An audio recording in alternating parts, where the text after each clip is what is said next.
मोक्ष क्या है बाबा?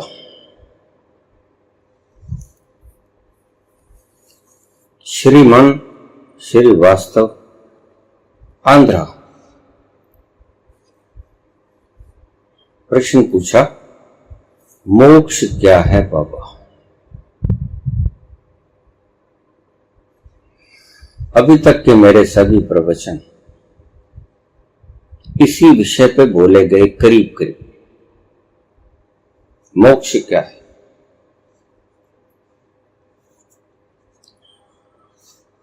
प्रश्न पूछने से पहले पिछली वीडियोस फलोरली होती, ज्यादा अच्छा होता। मोक्ष मुक्ति के ऊपर विशेष प्रवचन भी दिया हुआ है।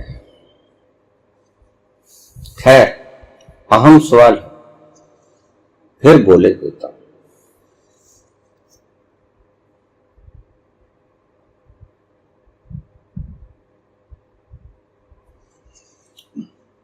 तीन तरह की बंधन है।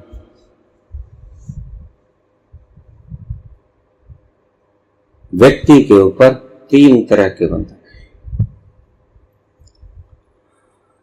सामाजिक, राजनीतिक, न्यायिक।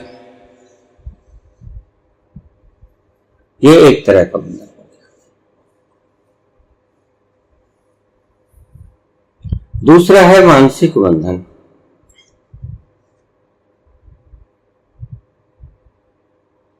मानसिक बंधन जो आपने दूसरों के विचारों को अपना विचार समझकर खोपड़ी में ठूस रखा है, वो मानसिक बंधन। वो तीसरा बंधन है अज्ञान का बंधन, जो तुम्हें खुद का मालूम नहीं कि तुम हो कौन। ये तीनों बंधन, इसे यूं भी कह सकते हैं पहली स्वतंत्रता। ध्यान रखिएगा, मैं स्वतंत्रता कह रहा हूं, स्वच्छंदता नहीं कह रहा।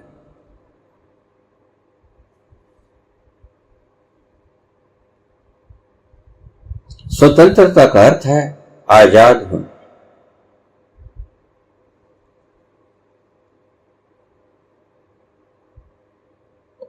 बाहरी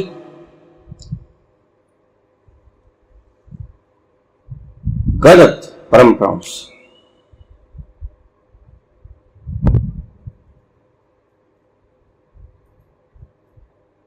दूसरा मानसिक बंधन, जो आपने समाज के कहने से, धर्म गुरु के कहने से, शास्त्रों के कहने से बना लिया। तुम्हारे ऊपर अनेकों अनेक बंधन हैं, लाखों बंधन हैं, लाखों।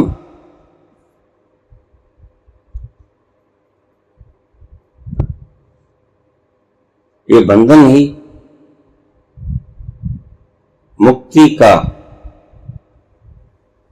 कारण नहीं बनने देते, मुक्त नहीं होने देते ये बंधन। मोक्ष क्या है? इन सभी बंधनों से आजाद हो जाओ। सबसे पहला बंधन बाहरी बंधन।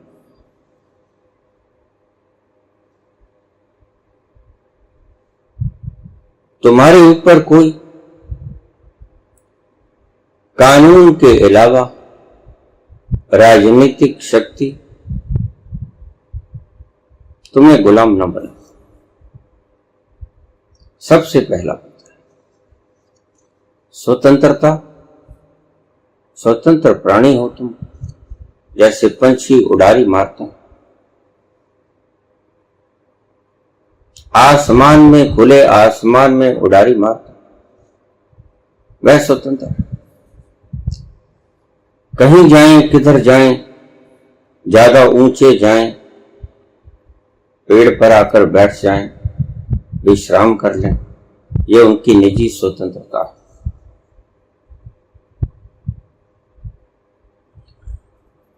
बाहरी स्वतंत्रता साधन है उस परम मुक्ति का जिसे आप मोक्ष कहते हैं। दूसरी स्वतंत्रता है मानसिक गुलामियों से आजाद होना, व्यर्थ की बातें, व्यर्थ की गुलामी जो समाज ने, संसार ने, राजनीतिज्ञों ने, धर्म ग्रंथों ने, राज पुरोहितों ने और धर्म पुरोहितों ने, गुरुओं ने तथा कथित ज्ञानियों ने जो आपको दे रखी हैं, उनसे मुक्त हो जाना।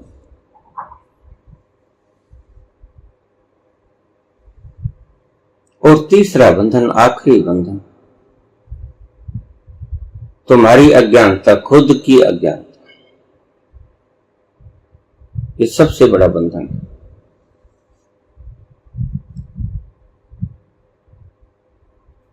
अगर कोई व्यक्ति पहले दो बंधनों को त्याग दे, उपेक्षित कर दे कि कोई बात नहीं, और सिर्फ तीसरे बंधन को तोड़ डाले, बस तुम्हें लक्ष्य मिल गया।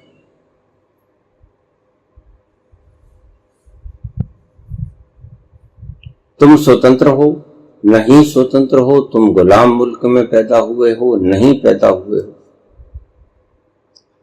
तुम्हारे ऊपर न्यायिक व्यवस्था कैसी है, तुम्हारे ऊपर राजनीतिज्ञ कैसे बैठे हैं, इन बातों को अगर गौण कर दिया जाए, वक्त कम हो व्यक्ति के पास, तो तीसरी बंधन को तोड़ देना, असली बंधन को तोड़ देना। तुम्हारा असली बंधन है तीसरा बंधन। हालांकि पहला बंधन और दूसरा बंधन तीसरे बंधन को तोड़ने में थोड़ी सी सहूलियत दे देता है, लेकिन वो भी काफी है। तुम ध्यान के लिए बैठो और तुम्हें ध्यान करने की सर्कमस्टेंस न दिए जाएं, तो तुम मजबूर हो जाओगे तीसरी तरह का बंधन तोड़ने में। अभी कल मेरे पास एक प्रश्न आया, बाबा आप कहते हैं फुर्सत के लम्हे पैदा करो, कैसे करें?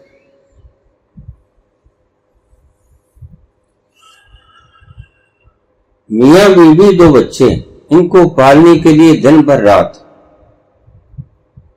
पिसना पड़ता है। उससे जितनी आमदनी होती है बामुश्किल उससे खर्च चलता है, बच्चों की पढ़ाई का, लालन पालन का, बच्चों की खेल कूद का,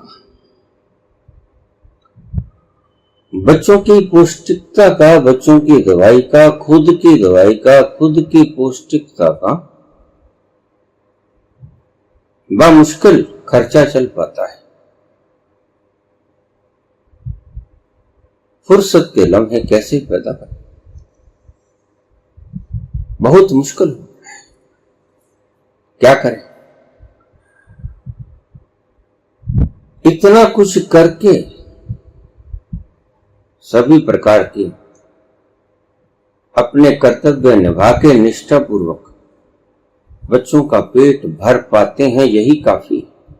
फुर्सत के लम्हे पैदा नहीं होते, थक चूर हो जाते हैं। शाम तक बैठना चाहते हैं, इच्छा है, उस महा आनंद में उतर जाने की इच्छा है, आपकी बातों से, संत पुरुषों की बातों से।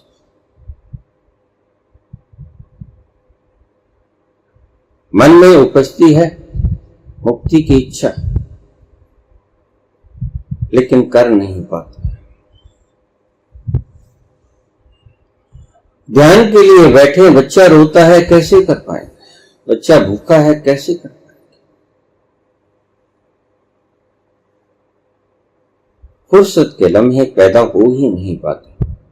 व्यवस्थाएं, कितने बजे जाना, कितने बजे आना, कितना काम करना, सारे दिन की माथापाची शाम को एनर्जी लेसनेस में लौट आते हैं और फिर ध्यान करने का मन ही नहीं होता, लुढ़क जाते हैं, सो जाते हैं।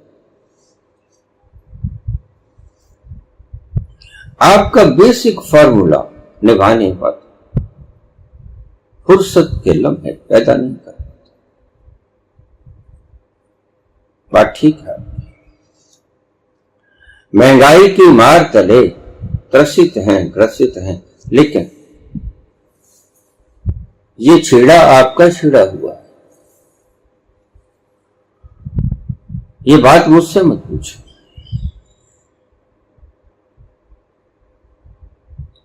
आप ऐसे व्यक्ति को राज सिंहासन दीजिए, और भी मुल्क हैं जो नागरिकों को बेसिक सुविधाएं देते हैं। आपने दवाइयों की बात की, आपने शिक्षा की बात की, आपने कुपोषण की बात की, आपने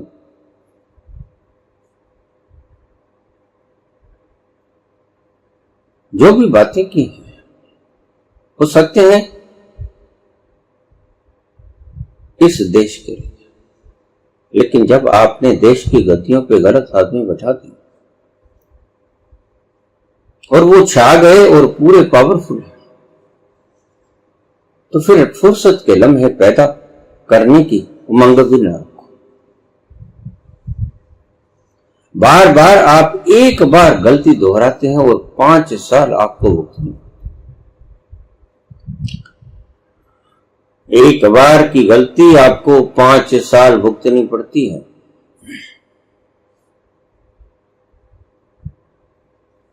क्या करें बाबा, हम अंतर्यामी तो है नहीं। ये झूठ बोल के वोट ले जाते हैं और फिर हमारे साथ छल करते हैं, तो इसमें मैं कुछ नहीं कर सकता।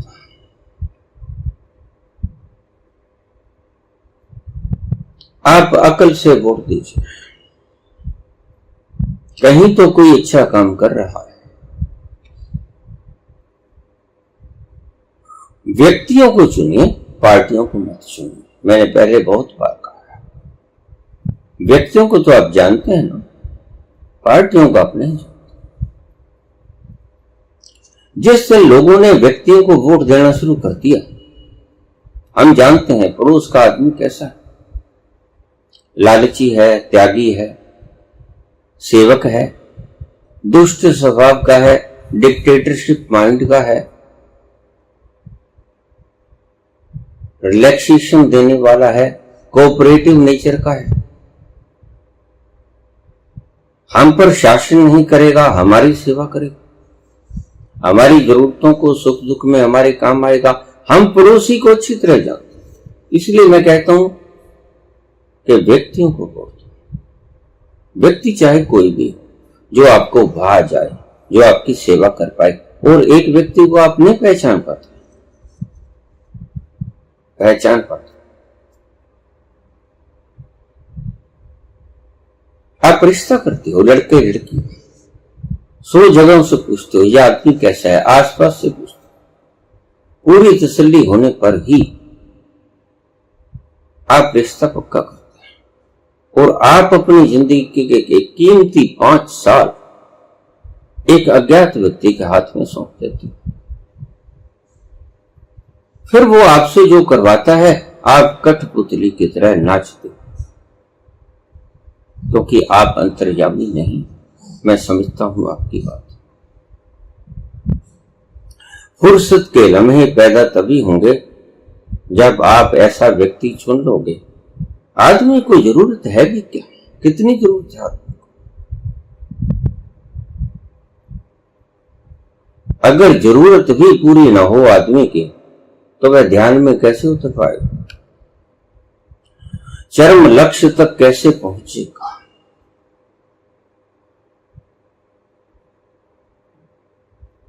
राजनीतिज्ञ व्यक्तियों को, ठीक अच्छे व्यक्तियों को सत्ता सौंपना जानो। उस एक पल के लिए होशियार हो जाओ, अवेयर हो जाओ जिस वक्त तुमने वोट देने का फैसला कर लिया,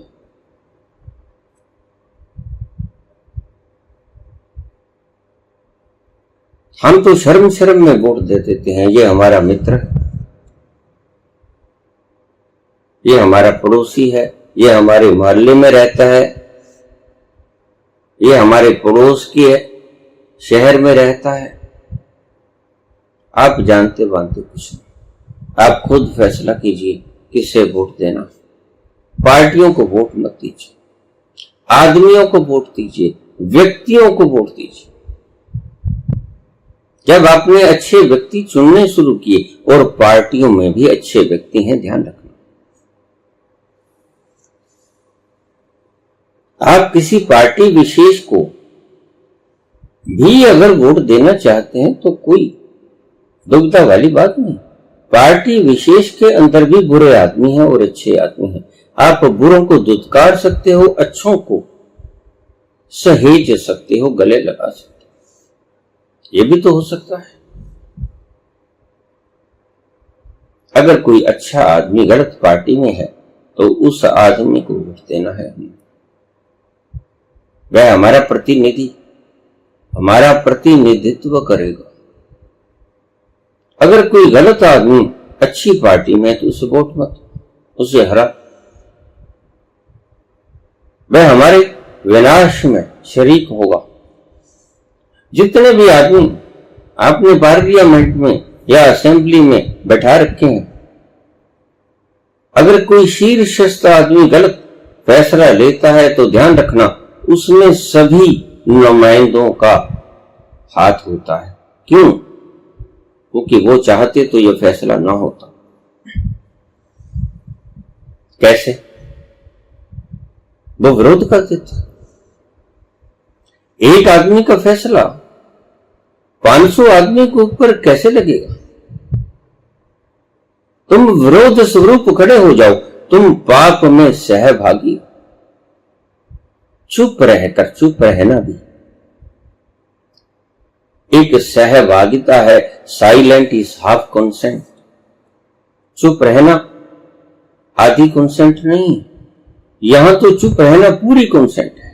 100% आप सहमत हो, अन्यथा थोड़ी सी भी आवाज नहीं उठाते। क्या करें? ये झूठ बोल के वोट ले जाते हैं, तो एक बार परख लो। अगर किसी ने झूठ बोला है, दूसरी बार फिर को मार खाता।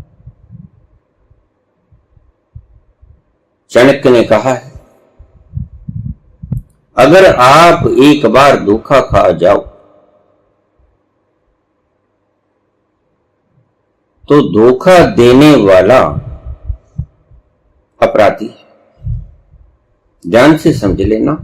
चाणक्य राजनीति के सिरमौर हुए। अगर आप किसी व्यक्ति या पार्टी से, पार्टी को मैं तो लेता हूं क्योंकि व्यक्ति के फैसले के पीछे व्यक्ति की पार्टियों के नुमाइंदे साथ होते हैं, अन्यथा वो विरोध करते हैं और उनकी संख्या ज्यादा है। एक से ज्यादा है उनकी संख्या।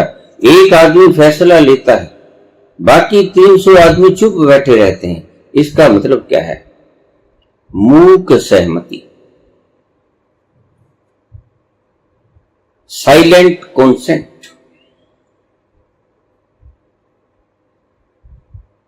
तो चाणक्य कहते हैं, अगर एक व्यक्ति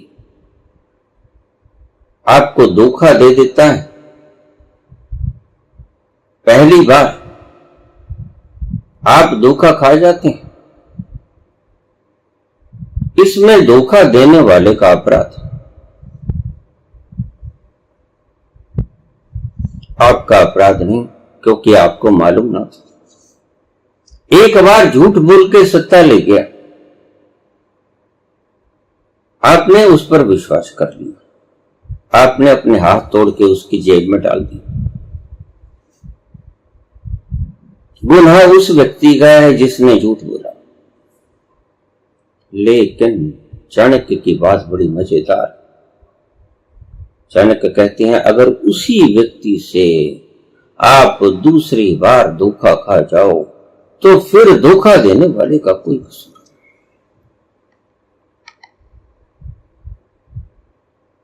क्योंकि अब तुम जान गए हो कि इस व्यक्ति ने पिछली बार धोखा दिया।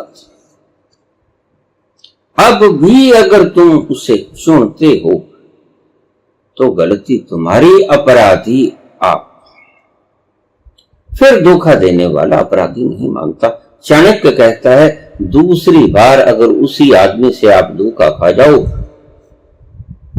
तो अपराधी आप हैं, धोखा देने वाला अपराधी नहीं। हां, पहली बार वो अपराधी है।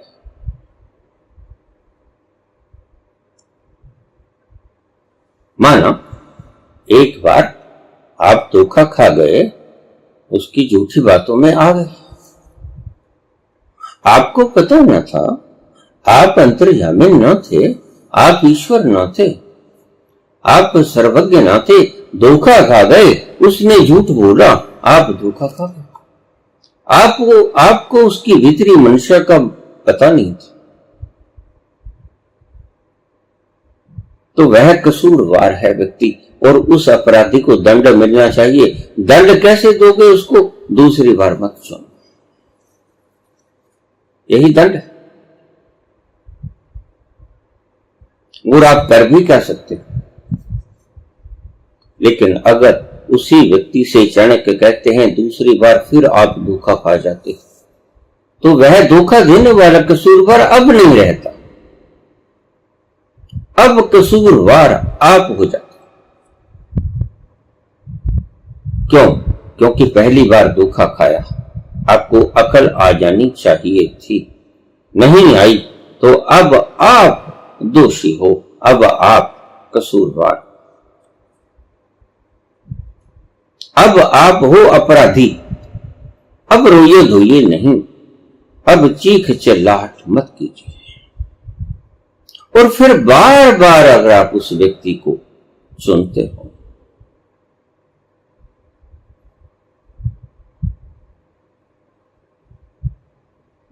तो आप गुनाहगार।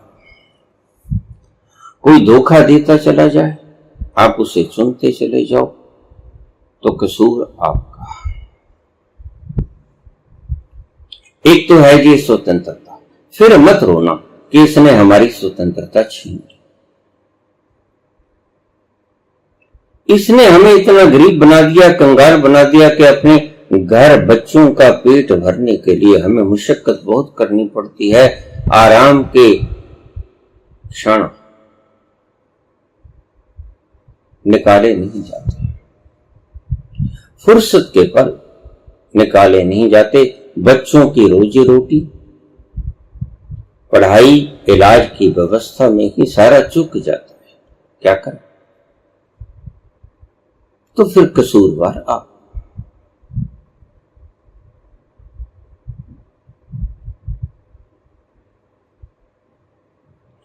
पहली न्यायिक व्यवस्था, उसमें तो आपको रहना ही पड़ेगा।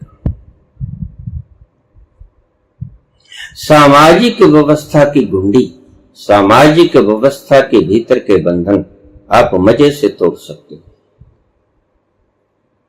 कहावत है सबसे बड़ा रोग क्या कहेंगे लोग,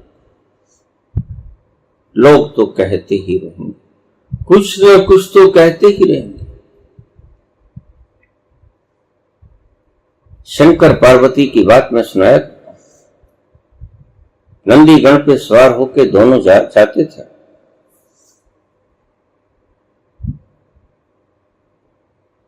एक गांव में से गुजरे, गांव वाले कहने लगे देखिए कितने बेशर्म हैं, बेदर्द हैं, एक निरीह प्राणी को दो मस्टिंडे ऊपर बैठे, जरा भी शर्म नहीं आती।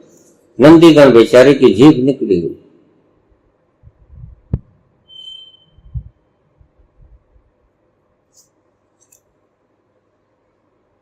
सुन लिया। शंकर कहने लगे पार्वती तुम बैठो, मैं पैदल चलता हूं। शंकर पैदल हो लिए।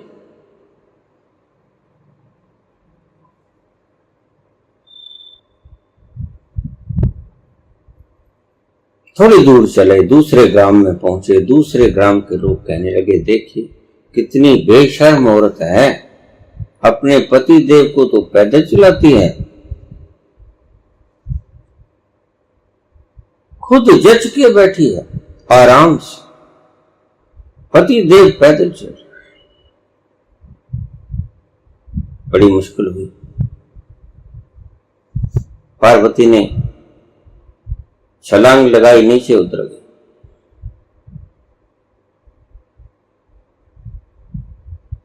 अगले गांव पहुंचे। नंदीगण चल रहे हैं, पार्वती शिव दोनों पैदल।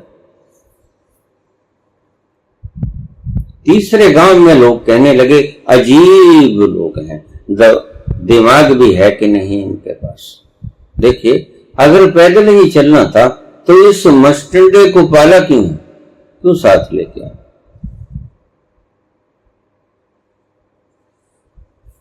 लोग तो कुछ न कुछ कहेंगे, लोगों का काम है कहना,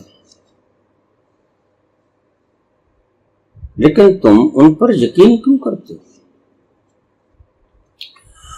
तुम उनकी बातों में आते क्यों हो? तुम अपनी स्वतंत्रता को नष्ट क्यों करते हो?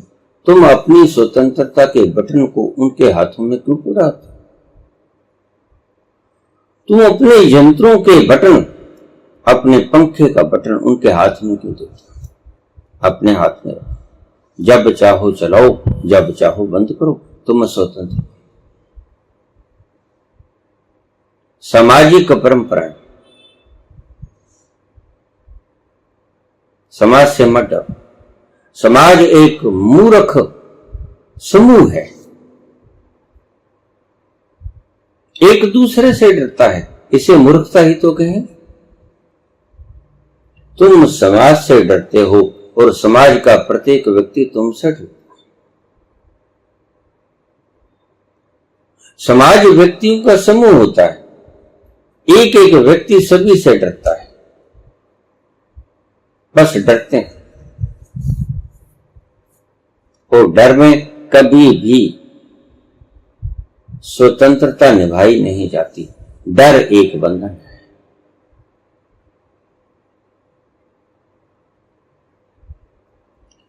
सामाजिक बंधनों को तोड़ दीजिए।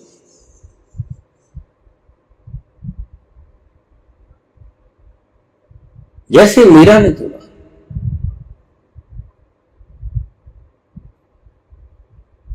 महलों में पली, बन के जोगन चली, वो तो गली गली हरि गुण गाने लगे।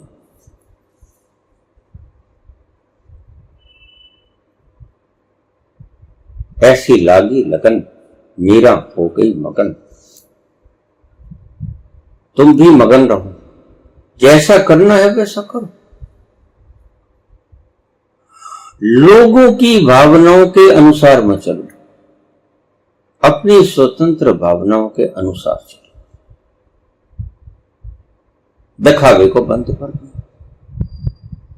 असलियत के अनुसार चलो। यह भी बहुत बड़ा बंधन है तुम्हारे ऊपर, तुम्हारे दिमाग के ऊपर समाज की अज्ञात बंधनों की पूरी जाल बिछा दी गई। लोग कुछ भी कहते हैं, कहने दो, उनकी समझ है, हम रोक नहीं सकते, उन्हें कहने दो। आप ध्यान मत करो, आप अपनी मस्ती में आग लगे बस्ती।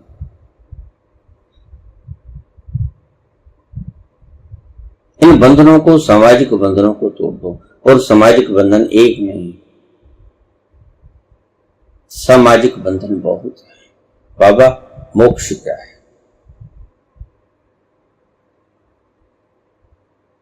और फिर मान्यता जो कुछ समाज ने दी, कुछ धर्म गुरुओं ने दी, कुछ अज्ञानियों ने दी, कुछ आदि ग्रंथों ने दी, कुछ तुमने खुद मान ली। कहीं का ईंट कहीं का रूड़ा, भानुमती ने कुनबा जोड़ा। ये जो कुनबा जोड़ा तुमने बंधनों का, इधर से उधर से, किसी किताब से, धर्म शास्त्रों से, धर्म गुरुओं से, बुद्धिमान पुरुषों से जिन्हें आप बुद्धिमान कहते हो, गुरुओं से, शास्त्रज्ञों से, जो आपने सारा कूड़ा कबाड़ा इकट्ठा किया मात्र बंधन, क्योंकि ये तुम्हारी ईजाद नहीं, ये तुम्हारा खुद का अनुभव और दर्शन है, इसलिए आपके लिए तो कूड़ा है। All the informations are unnecessary, सभी सूचनाएं आपके लिए गैर जरूरी है। ये बंधन, इनको जला दो, इनको आग लगा दो, सामाजिक परंपराओं को आग लगा दो, इन मान्यताओं को आग लगा दो, शास्त्रों को आग्रह मत लगाओ, शास्त्रों में मत उलझो। बहुत से व्यक्ति मुझे कह देते हैं, आप धर्म ग्रंथों को कहते हो आग लगा, दिमाग में आग लगा दो। धर्म ग्रंथ तुम्हारा क्या लेते हैं पढ़े पढ़े, धर्म गुरु तुम्हारा क्या लेते हैं पढ़े पढ़े, पढ़े रहे हैं दो, उन्हें बहुत स्वतंत्र है, उन्हें बोल।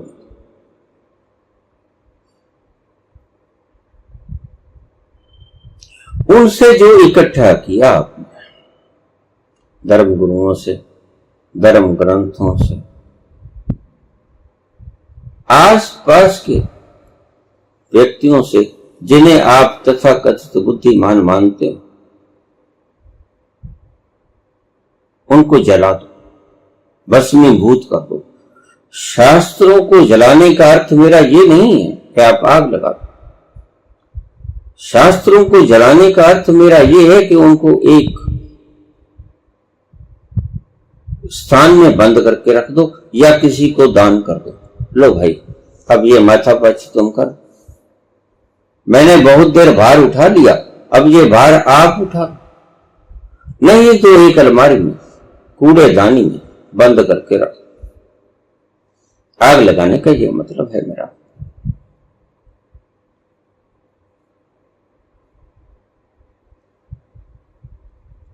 सामाजिक परंपराएं, सामाजिक बंधन, तुम्हारी खुद की मान्यताएं, तुम्हारी जो मान्यताएं सिखाई गई तुम्हारे अपने ही बूढ़े बुजुर्गों के द्वारा, और जो तुमने खुद भी पैदा कर ली। व्यक्ति अपने अनुभवों से भी कुछ वहमों को पैदा कर लेता है, ऐसा हुआ था तो ऐसा हुआ, आगे से वो नहीं करता, डरता है। कुछ बंधन तुमने खुद बना दिए, कुछ बंधन समाज ने दे दिए, कुछ बंधन किताबों ने दे दिए, कुछ धर्म ग्रंथों ने दे दिए, कुछ धर्म पुरुषों ने दे दिए, कुछ धर्म गुरुओं ने दे दिए, कुछ शिक्षकों ने दे दिए, कुछ आस पड़ोस के सामाजिक लोगों ने दे दिए। ये सारे बंधन एक एक करके आपके भीतर लाखों की तादादों में जमा हुए पड़े, और आप कहते हैं कि मुक्ति चाहिए, आप कहते हैं कि दुखी। किसी व्यक्ति को इतना जोड़ दिया जाए लाखों रस्सियों से, और वह उन रस्सियों से छूटने की कोशिश करे, मैं दुखी हूं, मैं इन बंधनों को तोड़ देना चाहता हूं, वह न तोड़ पाएगा। सभी बंधनों को, एक एक बंधन को आराम से तोड़ना पड़ेगा। इकट्ठे बंधनों को तोड़ा नहीं जाता, एक एक बंधन को आराम से तोड़ना पड़ेगा। कैसे पहचान करें कि यह बंधन जो तुमने खुद नहीं जाना वो बंधन है, ऐसे पहचान करें। जो तुम्हारा अपना अनुभव नहीं है वह बंधन तुम्हारे लिए किसी ने जाना होगा, उसके लिए मुक्ति का कारण बना होगा, तुम्हारे लिए बंधन है। तुम तब मुक्त होगे जब तुम उसी चीज को खुद जानोगे।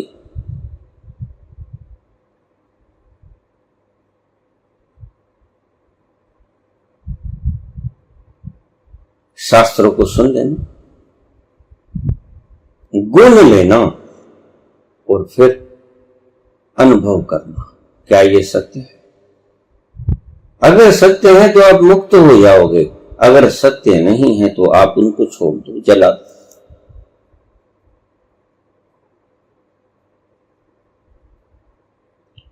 लेकिन ज्यादा तो मुझे असत्य ही लगते हैं, क्योंकि आप सभी रो रहे हो, चिल्ला रहे हो, दुखित हो। सभी कहते हैं हम दुखी, एक दूसरे के आगे मुस्कुराते फिरते, सुंदर सुंदर फेस पाउडर लगाते हैं, नेल पॉलिश, सूट की बिंदी, सुंदर कपड़े, गहने, लोगों को दिखाते कि हम सुखी हैं, भीतर कूड़ा है। गोबर के ऊपर सेंट छिड़क देते, भीतर का दुख उगाड़ते ही। वो कहता है मैं ज्यादा सुखी हूं, वो कहता है मैं ज्यादा सुखी हूं, सिर्फ बाहर के दिखावे करके एक दूसरे से ज्यादा सुखी होने के दिखावे करते हो, मात्र सुखी हो नहीं। और जो सुखी है वो दिखावा नहीं करता, वह तो बोधि वृक्ष के नीचे आंखें बंद करके उस सुख का पान किया करता है। वह बाजार में टेंडोरा नहीं पटाता कि मैं सुखी, वह आराम से अपने स्थान पर बैठता है और आनंद लेता है उस अमृत के कुंड का। उसे पी पी कर मदहोशी लीन रहता है दिन भर रात। सदा दिवाली सादगी और आठों पहर आनंद, आठों पहर वो आनंद में रहता है और सदा उसकी दिवाली होती है। एक दिन की दिवाली आपकी होती है, सदा दिवाली सादगी होती है। साधु रोज दिवाली के क्षण में जीता है, साधु रोज उत्सव के पर्व में जीता है। आप रोज बदहाली के पर्व में जीते हैं, साधु रोज दिवाली के पर्व में जीता है। और आप अपनी कमजोरी को बाहर नहीं आने देते। देखो लोगों को पता न चल जाए, दुखी हो, त्रस्त हो, खून जल रहा है, लेकिन लोगों को पता न चल जाए। क्यों? क्योंकि लोग मजाक उड़ाएंगे। जो खुद दुखी है वो मजाक उड़ाएंगे। उनका जो दुखी है शायद कम दुखी हैं आपसे, जो मजाक उड़ाते हैं वो ज्यादा दुखी। जिनका मजाक उड़ाते हैं वो कम दुखी हैं, लेकिन सभी एक दूसरे से डर रहे हैं कि लोगों को पता न चल जाए कि हम दुखी हैं। वो लोग मजाक उड़ाएंगे, इसलिए सुंदर सुंदर चेहरे सजा लेते हैं, सुंदर सुंदर सूट समा लेते हो, सुंदर सुंदर मेकअप करा लेते हो, सुंदर सुंदर डिजाइनिंग कर लेते हो बाहर दिखाने के लिए। और किसको दिखाना होता है? दिखाना नहीं होता, दूसरों को भरमाना होता है, दूसरों को जलाना होता है कि देखो मैं तो सुखी हूं, तुम दुखी हो, देखो मैं तो चमचमाती बड़ी कार लिया है, तुम्हारे पास वही घिसी पिटी पुरानी फिएट, घिसी पिटी पुरानी एम्बेसडर। मैं तो नहीं लेके आया BMW, मैं तो नहीं लेके आया ओडी,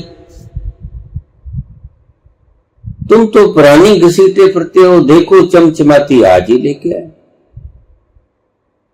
और दूसरे भी इतने मूर्ख हैं कि तुम्हारी चमचमाती कार को देखकर उनके मुंह लटक जाते हैं, हमारे पास क्यों नहीं है? परमात्मा तक को उलाहना दे देते हैं, व्यवस्था को उलाहना देते हैं, गालियां निकालते हैं, ये चोर है, 2 नंबर का काम करता है, काला धंधा करता है, ऐश करता है। ऐश का किसी को पता नहीं, ऐश होती क्या। मुझे ऐश की डेफिनेशन आज तक कोई नहीं समझा सका। बहुत संत भी मिले, बहुत से गृहस्थी भी मिले, रसूखदार भी मिले, धनवान भी मिले, धनपति भी मिले, ओहदेदार भी मिले, लेकिन मुझे ऐश की डेफिनेशन कोई नहीं समझा सका। अगर किसी के पास ऐश की डेफिनेशन हो वो कृपया मुझे अवश्य समझा दे। ऐश क्या होता? मैं तो ऐश का मतलब राख समझता हूं। ऐशिस, राख। आप क्या समझते हो खुशी? तो मुझे समझाइए, खुशी कैसे मिलती है, कहां मिलती है? मुझे कभी कोई सेटिस्फैक्टरी जवाब नहीं मिला। ऐश, ये जो सवाल पूछा है ना, मोक्ष क्या है, इसका दूसरा नाम है कि ऐश क्या है, ऐसे पूछ लिया। ये है ऐश। मुक्त होना सबसे बड़ी ऐश।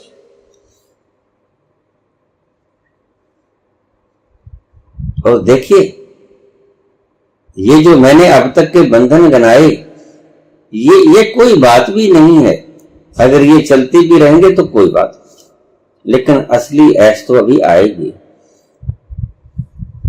असली बंधनों की बात तो मैं अभी करूंगा, जिनको तोड़ना अति आवश्यक है, जिससे कि ये ऐश आ सके। और तुम जिसके पीछे इतनी रातें जागते हो, बर्बाद करते हो, रातें काली करते हो, वो ऐश वैश नहीं किए। तुम्हें भी ऐश की परिभाषा नहीं मालूम, उन्हें भी ऐश की परिभाषा नहीं मालूम। इंद्रियों के द्वारा लिए गए स्वाद को तुम भी ऐश समझते हो, वो भी ऐश समझते हैं जो आपसे नफरत करते, जो आपके ऊपर उलाहने देते हैं, 2 नंबर का धंधा करता है, ये करता है, वो करता है। ऐश की परिभाषा आपको पता ही नहीं, ऐश की झलक आपने देखा है। तो जब तुम्हें पता ही नहीं कि ऐश होती क्या है, तो तुम झूठी ऐशों के ऊपर काहे दुखी होते हो, अपने मन को दुखी काहे करते हो? पहले ऐश की परिभाषा तो जान लो। ऐश की शुरुआत होती है पहली झलक से,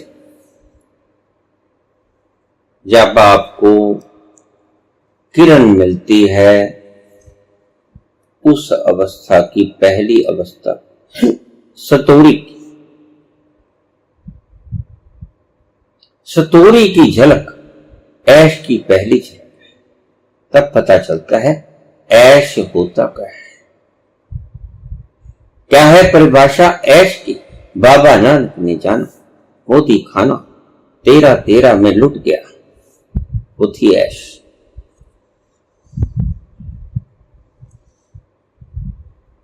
ऐश की परिभाषा पहली बार बाबा ने चखी जब पिताश्री ने दिए कुछ पैसे के, जाओ कोई काम धाम चला, बाजार से सस्ता सौदा, सच्चा सौदा ले आओ, सस्ती चीज ले आओ, महंगी बेच दो। और उन्होंने भूखे साधुओं को खिला दिया, सच्चा सौदा कराए। थोड़ी सी बिजली कौंधी थी ऐश की। फिर मोदी खाने में तोलने लगे, कोई ग्राहक आ गया, 12 तक ठीक ठाक रहा, 13 13 13 13 13 13, मेरा कुछ है ही नहीं। वो ऐश की पूरी झलक लश्क मिली बिजली की चमकती हुई लश्क, वो ऐश की पूरी खुली आंखों से निहार ली गई ऐश।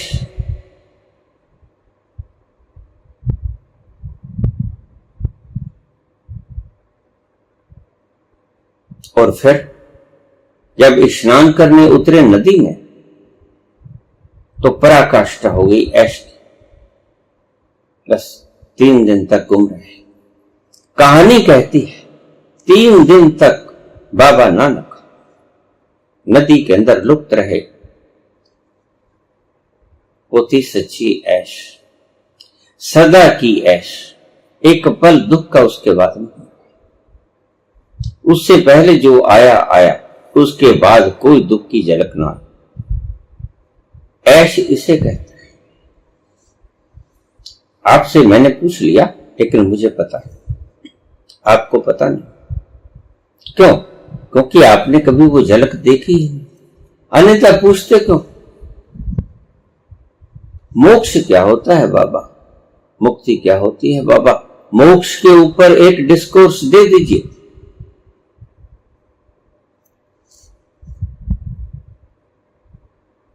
पहले 2 तरह के बंधन मैंने बताए। राजनीतिक बंधन, मूर्खों को गद्दियों पे मत बैठाओ, जो आपको श्वास लेना दूभर कर दे, जो आपके फुर्सत के पलों को छीन।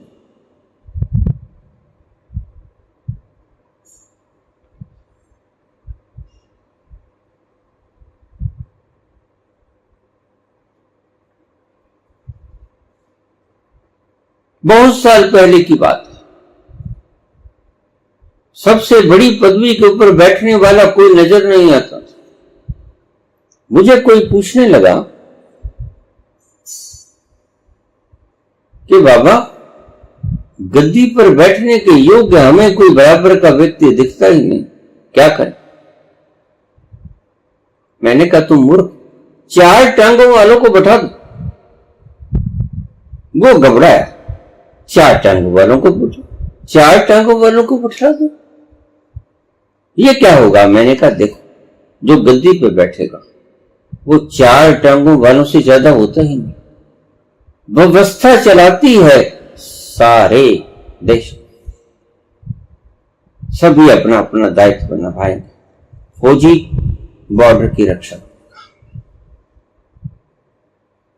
सभी मिनिस्टर अपना अपना काम करेंगे। जो अपने गद्दी पे बैठाया उससे पूछो तुम क्या करते हो, वह खाम खा, उसका कोई काम चलेगा। 2 टांगों की जगह वाले, 2 हाथों की जगह वाले 4 टांगों वालों को बैठा दो, चलेगा, उसकी जरूरत नहीं। जब लड़ती फौज है, सेहरा गद्दी मशीन पर जाता है, उसका कोई रोल नहीं होता, तगमा उसे लगता है। जीतती फौज है, तुम भूल जाते हो उन लोगों जो लड़कर जीतते हैं हमारे देश के लिए, उनको भूल जाते हो। सेहरा किसे देते हो? जो गद्दी के ऊपर बैठा है, कोई फर्क नहीं पड़ता। 2 टांगों वालों को बैठा दो, 4 टांगों वालों को बैठा दो, कोई फर्क नहीं पड़ता। तुम देख लेना, तुम 1 साल के लिए गद्दी को खाली छोड़ दो, व्यवस्था उससे बढ़िया चलेगी। मेरी बातें यदि कि आपको गलत नजर आए, चलाने वाले और भी बहुत, तुम्हें पता है, ज्यादा बढ़िया चलाने वाले बैठे, बस आपको पता है ही नहीं कोई, जरूरत भी क्या है नहीं, जरूरत भी क्या है? ये अड़ंगा डालेगा जो आप कुर्सी पे बैठाओ।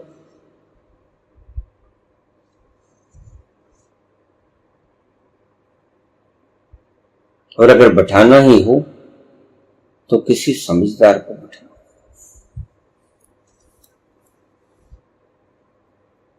फिर चार टांगों वालों की कोई जरूरत नहीं, अन्यथा चार टांगों वाला चलेगा।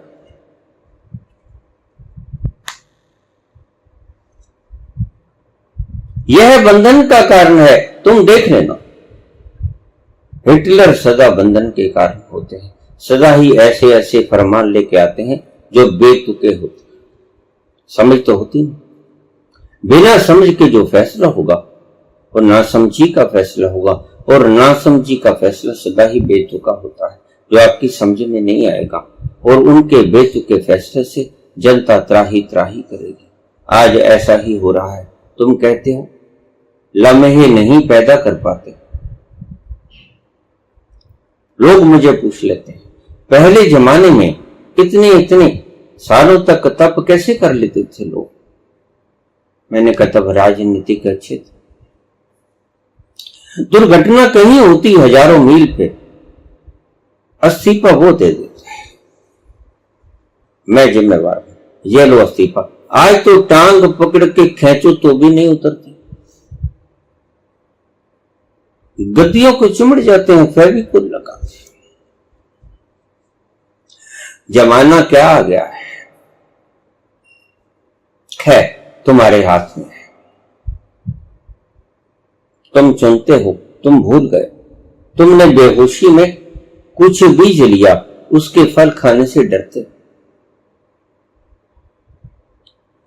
फुर्सत के लम्हे पैदा करने हो, मैं किसी व्यक्ति विशेष की बात नहीं करता।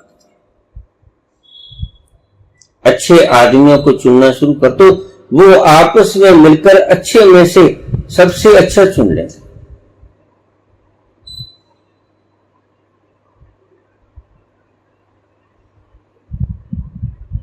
या खराब पार्टियों में से अच्छे व्यक्ति चुन लो, या अच्छी पार्टियों में से बुरे लोगों को तिरोहित कर दो। दोनों में से कोई काम करो। अच्छी पार्टियों में से बुरे लोगों को तिरोहित कर दो, हरा दो, बाकी शुद्ध रह जाएगा। तानाशाह सभी नहीं होते, ध्यान रखना। एकाध व्यक्ति ही तानाशाह होता है। एक मच्छी सारे तालाब को गंदा करती है, एक भैंस सारी भैंसों को लिपट देती। सभी तानाशाह नहीं होते, सभी गंदे नहीं होते, सभी लिबड़े हुए नहीं होते। एक होता है लिबड़ा हुआ, एक होता है गंदा, वो सभी को गंदा कर देता है।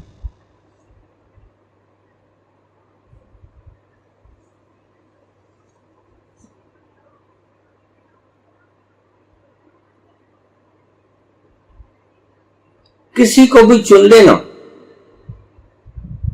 जांच परख के चुनना। व्यक्ति को चुनना, पार्टियों को मत चुनना। और अगर पार्टियों को चुनना पड़े तो पार्टियों में से अच्छे लोग भी होते हैं। सभी पार्टियों में अच्छे हैं, और ध्यान रखना सभी पार्टियों में बुरे भी हैं। अब नाम में किस किस के गिनाऊं, कहां तक नाम गिनवाएं, सभी ने हमको लूटा। किस पार्टी के अंदर डिक्टेटर नहीं, सभी ने अपनी चमड़ी के सिक्के चलाए, चमड़ी के सिक्के चलाए सभी ने। जिसको हमने शक्ति दे दी, उसने शक्ति का उपयोग नहीं किया।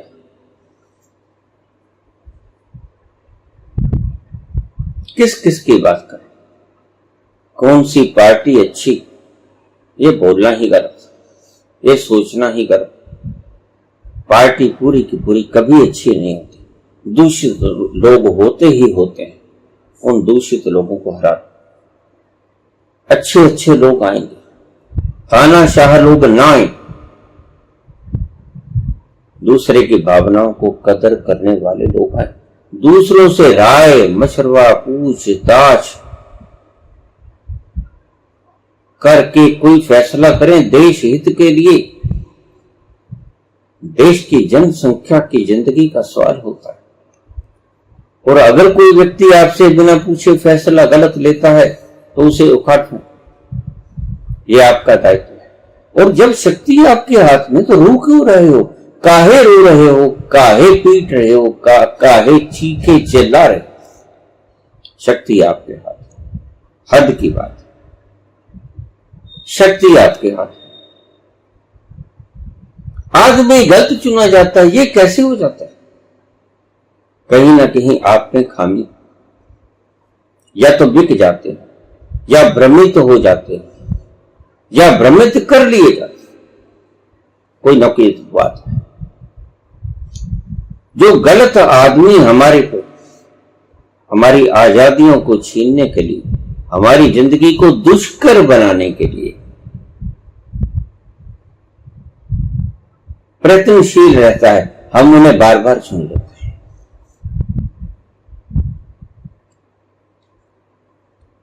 इन लोगों को हटाना होगा। स्वतंत्रता बहुत जरूरी है, बाहर की स्वतंत्रता भी बहुत जरूरी है। तुम ध्यान में बैठने लगो और कोई कहे कि तुम ध्यान में बैठ ही नहीं सकते, क्या करो?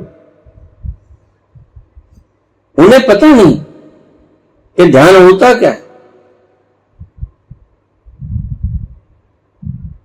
तुम्हें बैठने नहीं देंगे, फिर क्या करोगे आप? आपके पास कोई चारा नहीं, मन महसूस कर रह जाओगे। कल को यह भी कानून पास हो सकता है, कोई व्यक्ति ध्यान में नहीं बैठ सकता।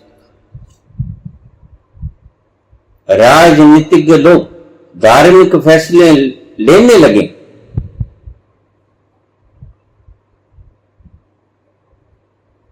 अत्यंत दुखित बात है। राजनीतिक लोगों को राजधर्म का पालन चाहिए, राजनीति नहीं खेलनी चाहिए। ध्यान रखना, मैं शब्द दो बोल गया। राजनीतिक लोगों को राजधर्म का पालन करना चाहिए, राजनीति नहीं करनी चाहिए।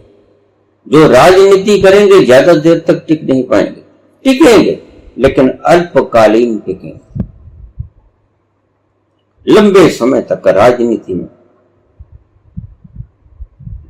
राज्य पर सत्तारूढ़ रहना चाहते हो तो ध्यान रखना, राजधर्म का पालन करो, राजनीति मत खेल, उखाड़ दिए जाओगे। जनता ज्यादा देर तक इतनी सहिष्णु नहीं होती, कहीं की भी जनता। हमारा हिंदुस्तान तो बहुत सहिष्णु है, विदेश मुल्कों में इतनी सहिष्णुता नहीं है। बाहर की स्वतंत्रता आपके हाथ में, आप चाहो स्वतंत्र हो सकते हो, नहीं चाहो नहीं स्वतंत्र हो सकते, गुलाम भी रह सकते हो। पहले गुलाम ही तो थे।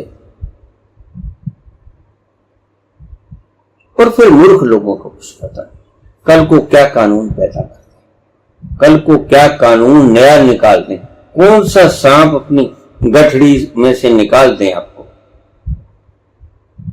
ऐसे व्यक्तियों को मत चुनो। जो व्यक्ति आपकी स्वतंत्रता का हनन करते हैं। स्वतंत्रता लाजमी है, ज्यादा जरूरी है। किसी व्यक्ति को अपनी स्वतंत्रता को नष्ट करने का अधिकार मत दें। हमारा संविधान भी किसी की स्वतंत्रता को नष्ट करने का अधिकार नहीं देता। और संविधान को मानिए, डिक्टेटरशिप को मत मानिए। संविधान बड़ी सोच समझ के, सुंदर मस्तिष्क वाले, सुंदर समझ वाले, सोच वाले लोगों ने बनाया था, दूरदर्शी लोगों ने बनाया था। अल्पदर्शी लोग अगर उसका खंडन करना शुरू कर दें तो मत करने देना। मोक्ष क्या है बाबा? तुम्हारे हाथ में है कुछ चीजें, कुछ चीजें है तो सब कुछ तुम्हारे हाथ में, लेकिन कुछ चीजें थोड़ी सी मुश्किल है। मैंने कहा समाज से मुक्त हो जाओ, मैंने कहा राजनीतिज्ञों से मुक्त हो जाओ। देखिए, जब मैं कहता हूं राजनीतिज्ञों से मुक्त हो जाओ तो मैं ये नहीं कहता कानून व्यवस्थाओं से मुक्त हो जाओ। ना, कानून के भीतर रह के राजनीतिज्ञों की डिक्टेटरशिप, तानाशाह से मुक्त हो जाओ। जो आपके ऊपर बोझ ना बने, जो ये ना कहे ये खाओ, ये पियो, ये करो, ये ना करो। तुम कुछ भी कर सकते हो, तुम स्वतंत्र। और भी बहुत से दुख हैं तुम्हारे, और भी बहुत से बंधन हैं तुम्हारे ऊपर प्रकृति प्रदत्त, और भी दुख है जमाने में मोहब्बत के सिवा, राहतें और भी हैं वसल के राहत के सिवा। और भी बहुत से दुख हैं, तुम उन दुखड़ों से ही बहुत दुखी। ऊपर से ये डिक्टेटर आना, तानाशाह आके आपको और दुखित कर देते हैं। बड़े अफसोस की बात है, ये खुद आपके ही चुने हुए आपके सेवक हैं। इनको सेवक ही रहने दो, ज्यादा अच्छे रहे। इनको इनकी औकात में ही रहने दो, इनको सेवक ही रहने दो। अपनी स्वतंत्रता को मत गिरवी रखो, अपनी स्वतंत्रता को मत बेचो।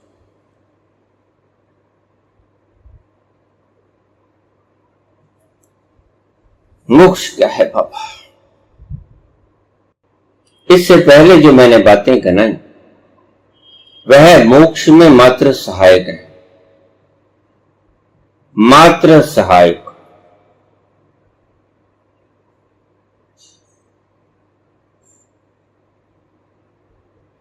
लेकिन अब जो मैं ये बात बता रहा हूं ये मात्र सहायक नहीं है, ये जरूरी है। इनके बिना तो आप मोक्ष तक पहुंच ना पाओगे। ये अति आवश्यक है, ये है बुनियाद, ये तो आपको करना ही होगा। ये मस्ट है, मस्ट, आवश्यक। क्या है?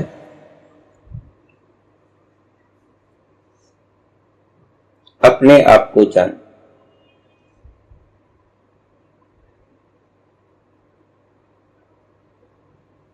बाकी सभी चीजें गौण हो जाती हैं। पहली दो बातें बताई वो सहायक मैंने बताई, सिर्फ सहायक, लेकिन लक्ष्य नहीं है। लक्ष्य तक पहुंचाने में सहायक। लक्ष्य तक कौन सी चीज पहुंचाएगी? अब ये जो मैं बता रहा हूं ये आपको लक्ष्य तक पहुंचाएगी। अपने आप को जानने का प्रयास करो, अपने आप को याद करो, तुम हो कौन, कहां से आए, कहां जाना है, किसने बनाई सृष्टि। इन बकवासों में मत पड़ो, सिर्फ एक ही सवाल, who am I? Self remembering, तुम कौन हो। हर वक्त तुम्हारी तलाश इसी तरफ होनी चाहिए। और यह तलाश होगी कैसे? ध्यान के द्वारा, भीतर उतर तलाशोगे वही जहां वो तत्व बैठा है। बार बार आप कहते हो मोक्ष के ऊपर बोलो, मैं रोज मोक्ष के ऊपर बोलता हूं। आप पुरानी वीडियो सुनकर तो देखो, नए आए खिलाड़ी लगते हो।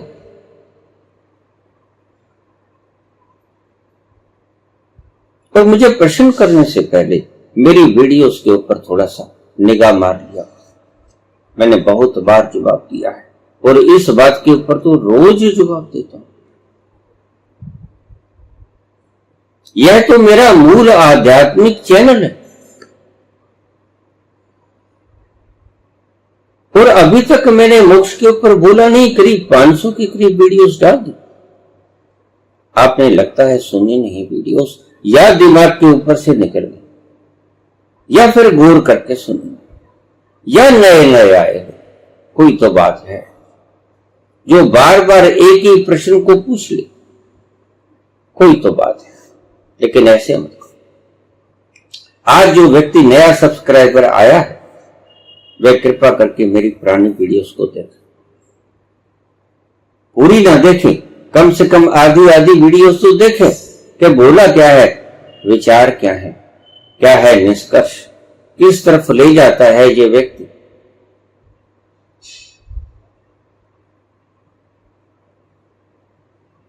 तो अगर आपने आधी वीडियोस भी सुन ली होती तो आपको ये प्रश्न करने की आज नौबत ना होती। नए नए खिलाड़ी लगते, कोई बात। मूल प्रश्न है इसलिए बार बार मैं भी बोल देता हूं, क्योंकि मूल प्रश्न है। राजनीति पे, अन्य विषयों पे मैं 2 बार ना बोल पाऊंगा, मैं चुप रह जाऊंगा, चुप रह जाऊंगा। 1 बार बोल दिया, लेकिन यह मूल प्रश्न है, इसको तो मैं बार बार भी बोल रहा, रोज बोल रहा हूं। यह मूल बाधा, यह मूल कांटा आपको निकालना पड़ेगा। यह जानना कि ये इंद्रियां मैं नहीं हूं, मोक्ष का कारण है, मोक्ष तक ले जाता है। यह जानना ये मन मैं नहीं हूं, मोक्ष तक ले जाता है। बुद्धि मैं नहीं हूं, मोक्ष तक ले जाता है। विवेक मैं नहीं हूं, मोक्ष तक ले जाता है। इंद्रियां मैं नहीं हूं, ये इंद्रियों का इंस्ट्रूमेंट्स में नहीं हूं, भीतर का सारा ये ढांचा हर वक्त क्रियामान रहता है। रात्रि को सोते वक्त हार्ट चलता है, फेफड़े श्वास लेते हैं। ये मैं नहीं हूं, यह जान लेना, मान लेना नहीं। मान लेना तो तुम मान बैठे। तुमसे कोई पूछे कि तुम हो कौन, तुम कहोगे मैं आत्मा हूं, मैं परमात्मा हूं।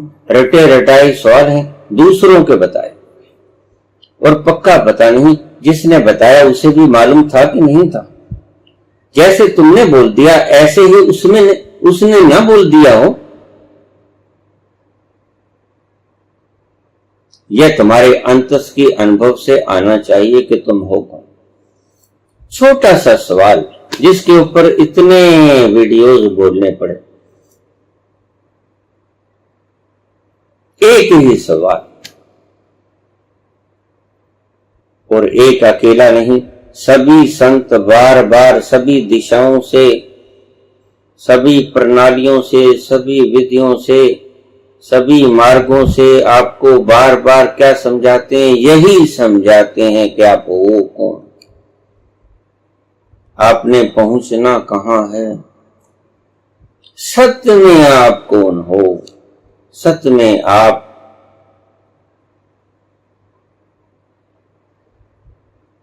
ईश्वर हो, या इंद्रियां हो, या मन हो, या आत्मा हो, क्या हो आप? यह जानना मोक्ष का कारण है।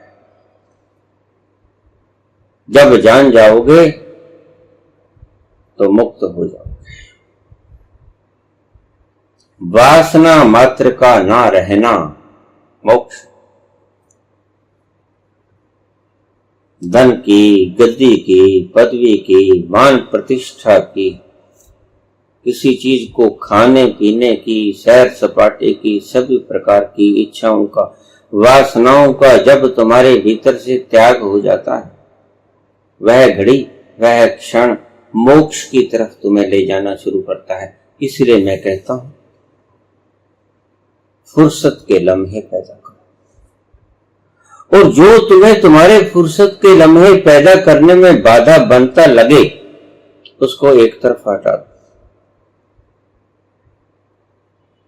अगर तुम्हारे भीतर से जागृति आ गई कि मैं उस महा आनंद में डूबना चाहता हूं, मैं उस महान आनंद के सरोवर में रसपान करना चाहता हूं, उसमें एकाकार होना चाहता हूं, बूंद को, अपनी बूंद को समुद्र में एकाकार कर देना चाहता हूं। अगर ये जिज्ञासा जग गई है तो फिर ही चलना, अन्यथा संसार में ही रस आता है तो उधर ही रस लेते रहना, फिर जल्दबाजी मत करो। बहुत बार मैंने बोला, इसी विषय पर बोला, लेकिन अफसोस की बात है कि आप आज तक भी समझ नहीं पाए। नए आदमियों से मैं हाथ जोड़ के प्रार्थना करूंगा कि मुझसे सवाल पूछने से पहले कम से कम आधी वीडियोस को अवश्य सुनो। तो तुम्हें मुझे प्रश्न करने की आवश्यकता रह कहां जाएगी? रोज लोग मुझे कहते हैं बस हुआ, सब कुछ हुआ, ठीक समझा, अब कुछ समझाने की आवश्यकता नहीं, अब हम कर ही रहे हैं, उस मार्ग पे चल ही रहे हैं, समझ आ गया, सब कुछ समझ आ गया, तुम भी समझ जाओगे। तुम भी पुरानी वीडियोस को सुन, एक एक करके सुन, फिर यह प्रश्न करने की, ये प्रश्न तो विशेषकर आवश्यकता नहीं पड़ेगी, क्योंकि मैंने करीब करीब इस प्रश्न के ऊपर तो अनेकों बार बोला है। करीब आधी वीडियोस तो मैंने मोक्ष और मुक्ति के ऊपर बोली है, इन बंधनों को काटने के लिए बोली है। तुम्हारी सभी वासनाएं बंधन है, वो चाहे मुक्ति की ही वासना क्यों ना हो, मुक्ति की भी वासना होती है, आजाद होने की भी वासना होती है, ये भी एक वासना है। निर्वासना हो जाना, निर्विषय हो जाना, ये भी वासना मत रखना कि मैंने मुक्त होना है, मैंने आनंद लेना है, मैंने शांति लेनी है, नहीं, कोई भी इच्छा मत रखना। निरिच्छा हो जाना, निर्विषय हो जाना, सभी वासनाओं को त्याग देना, सभी इच्छाओं को त्याग देना। जैसे जैसे तुम्हारी इच्छाएं कटती जाएंगी, अमर होने की, सब कुछ पा लेने की, सर्व संसार में प्रसिद्ध होने की, संसार में सबसे बड़ा धनपति होने की, धनों के अंबार लगा देने की, एक नंबर बनने की, कंपटीशन जीतने की, मेडल्स जीतने की, नाम की प्रसिद्धि, सदा के लिए मैं अमर हो जाऊं, सभी वासनाएं, चाहे 10,000 साल जीने की वासना हो, चाहे 10,000 साल अमर होने की वासना हो, ये मेरा नाम अमर रहे, उससे कुछ नहीं होने वाला। लोग उतनी फुर्सत में नहीं है कि तुम्हें याद कर। अभी तो तुम रो रहे हो, चीख रहे हो कि बाबा फुर्सत के पल निकलते हैं, कौन याद करेगा तुम्हें? कोई नहीं याद करेगा। कौन किसको याद करता, हम किसको याद करते हैं? बस याद करो भी मत, जियो, आज के क्षण में जियो, इसी क्षण में जियो, पूर्ण रूप से जियो, डूब जाओ, आज के इसी क्षण में डूब जाओ, किसी को याद मत करो, ना अतीत को याद करो, जो बीत गया वो कभी ना आएगा, ना भविष्य की कल्पनाओं को याद करो, अभी आया ही नहीं, जब आएगा देख लेंगे।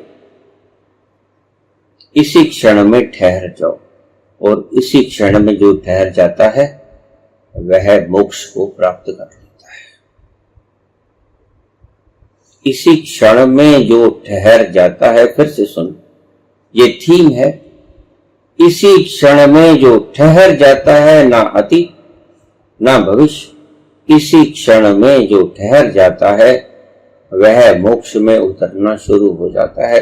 और इसी चीज का अभ्यास करना, इसी क्षण में उतरने का अभ्यास निरंतर करना, जब भी आपको वक्त मिले इसी क्षण में रहने की व्यवस्था करना, न भविष्य की कल्पनाओं को सजाना, ना अतीत की स्मृतियों से सुखी और दुखी होना, बस इसी क्षण में ठहर जाना।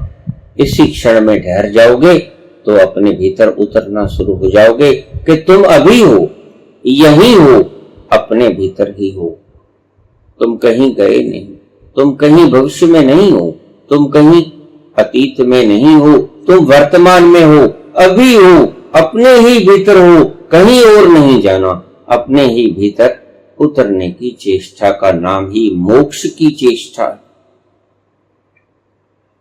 इसी क्षण में ठहर जाना ही मोक्ष तक पहुंचने का प्रारंभ है। इसी क्षण में ठहर जा।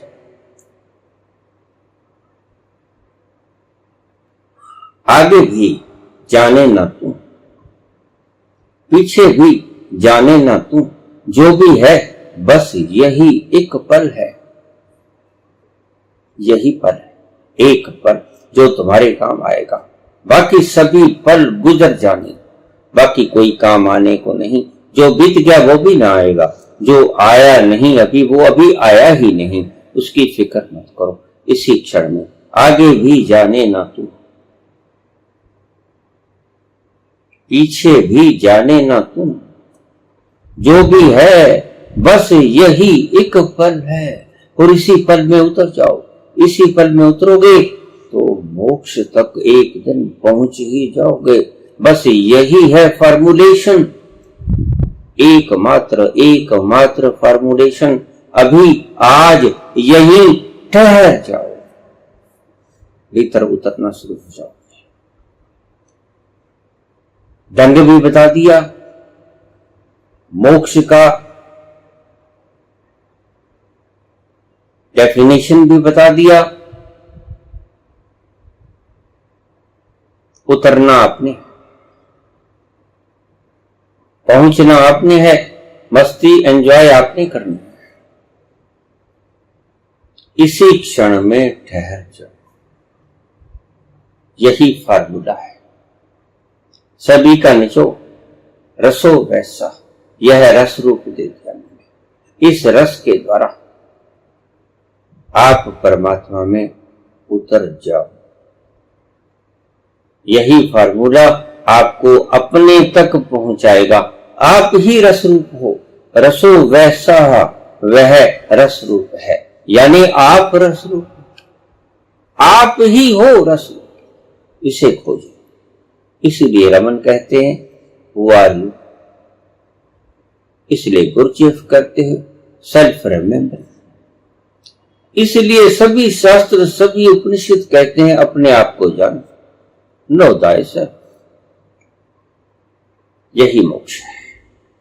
अपने भीतर उतरना सीखो, इसी लम्हे में ठहर कर एक दिन पहुंच जाओ। धन्यवाद।